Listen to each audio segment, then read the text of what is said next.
ఎట్టకేలకు సీతమ్మ వారి వనవాసంలాగా 14 సంవత్సరాల నుంచి నిరీక్షణ కొనసాగిస్తూ ఉన్నాం భద్రాచలం చూడాలని. 14 సంవత్సరాలకి ఇప్పుడు నెరవేరింది ఆ కోరిక. మనం భద్రాచలం ఎంట్రన్స్లో ఉన్నాం. ఇప్పుడు మనం ఆర్చిలో గుండా దేవాలయానికి వెళ్తున్నాము నడుచుకుంటా వస్తీకి. మధ్య మధ్యలో ఇలా విగ్రహాలు పెట్టారు చూడండి. ఇదే భద్రాచలం టెంపుల్. మేము టైం అప్పటికి 8 అయింది. ఇంకా అప్పుడప్పుడు వెళ్ళి మనం దర్శనం చేసుకోలేము కాబట్టి ఇంకా నైట్ వరకు అలా షూట్ చేశాను. ఇంకా రూమ్కి వెళ్ళే దారిలోనే దేవాలయం మనకి కనిపించింది. అక్కడ వీడియో తీశాను. ఇప్పుడు మనం రూమ్కి వచ్చేసాం. అప్పటికి ఇంకా నేను మార్నింగ్ ఇంకా తలనీలాలు సమర్పించుకోలేదు. ఇప్పుడు తలనీలాలు సమర్పించుకునే కాడికి వెళ్తున్నాం.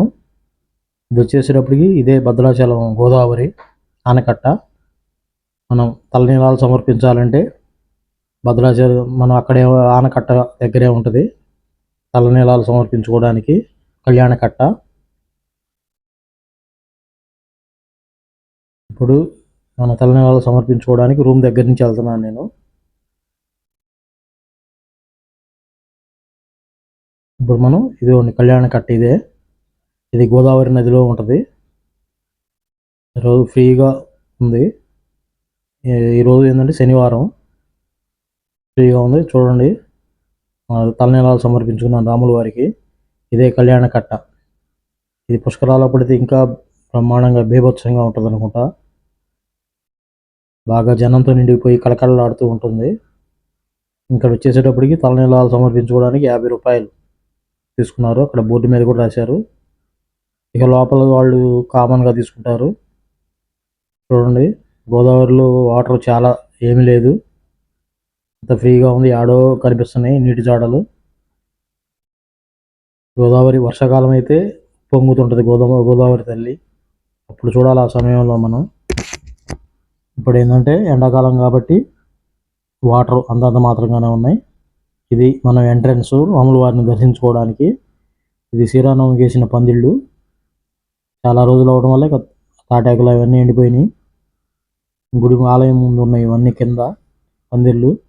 చాలా ప్రశాంతంగా ఫ్రీగా ఉంది. ఇప్పుడు వచ్చేటప్పుడు సమయం 9 అయింది. తలనీలాలు సమర్పించుకొని స్నానం చేసి దర్శనానికి వచ్చేసాం. సెల్ ఫోన్లు పైకి నాట్ అలౌడ్. మన ఎంట్రన్స్ ఎక్కడైతే ఉందో అక్కడే సెల్ ఫోన్లు పెట్టుకోవడం. అక్కడే పెట్టుకోవచ్చు. కౌంటర్లో 5 రూపాయలు ఛార్జ్ చేస్తారు. ఇప్పుడు మన ఈ మెట్ల దగ్గరే ఉంటుంది పక్కనే సెల్ ఫోన్ కౌంటరు. 5 రూపాయలు ఛార్జ్ చేస్తారు మనకి. ఒకసారి మొత్తం చూపిస్తాను చూడండి. గుడి బయట అంతా సెల్ ఫోన్లో అయితే అలౌమెంట్ అయితే లేదండి. చిక్కితే తీసి హుండీలో వేస్తామని అక్కడ రాసేసారు. ఇక దర్శనం చేసుకొని వచ్చేసాం బయటికి. ఇదిగోండి రామయ్య వారి నివాసం భద్రాద్రి. అదిగో భద్రాద్రి శ్రీరాముడు నివసించే ఆలయం. రామదాసు వారి కృషి పట్టుదలతో నిర్మించిన ఆలయం భద్రాచలం. ఇక్కడ రూమ్స్ గుడి చుట్టూతా రూమ్స్ ఉంటాయండి. రూమ్స్ వాళ్ళు ఒక్కొక్కళ్ళు 1500 అవుతుంది ఏసీ రూము, 15 గంటలైనా అది ఇది అంటారు. దాన్ని చూసి మనం మోసపోకూడదు. ఎందుకంటే మనం రేట్లు అడగాలి అక్కడ రూమ్స్ని. దేవస్థానం రూమ్స్ ఉంటాయి కానీ బయట రూమ్స్ కూడా మనకి చాలా తక్కువలోనే దొరుకుతాయి మనకి. ప్రతిరోజు ఉదయం 7 గంటలకి కళ్యాణం టికెట్లు ఇస్తుంటారు. ఒక కళ్యాణ టికెట్ భార్యాభర్తని అలౌ చేస్తారు. 1500 అవుతుంది. ఇది గుడి ముందండి. స్వామివారికి కళ్యాణం చేసేటప్పుడు శ్రీరామనవమి టైం అప్పుడు ఉత్సవాలప్పుడు ఇవి అంతా నిండిపోద్ది.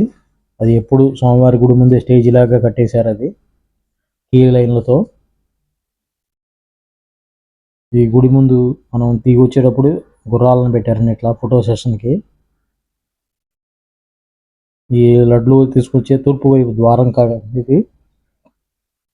ఎదురుగా నామాలు పెట్టారండి గుడి ఆలయానికి ఎదురుగా.